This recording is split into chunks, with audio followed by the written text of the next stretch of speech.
Christian songs అనే YouTube ఛానల్లోను, అలాగే God.66 TV ఈ ఛానల్లోను మరి మేము లింక్స్ పోస్ట్ చేయబోతున్నాం.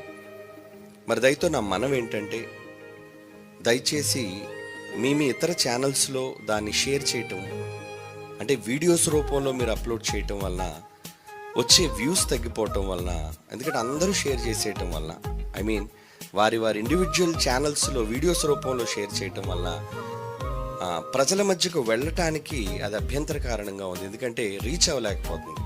ఎందరో బయట వాళ్ళ పాటలు లక్షల్లో వ్యూస్కి వెళ్తున్నాయి, మిలియన్స్లో రీచ్ అయిపోతున్నాయి. మరి మనం కూడా వెళుతున్నాయి, కొన్ని మాత్రమే లక్షల్లోనికి వెళుతున్నాయి. మిలియన్స్లోకి ఎందుకు వెళ్ళలేకపోతున్నాయంటే మన పిల్లలందరూ అత్యాసక్తితో వాళ్ళందరూ కూడా వాళ్ళ సొంత ఛానల్స్లో వీడియోస్ని అప్లోడ్ చేస్తున్నారు. కనుక దయతో నేను ప్రేమపూర్వకంగా చేసే మనం ఏంటంటే, మీరు వీడియోని షేర్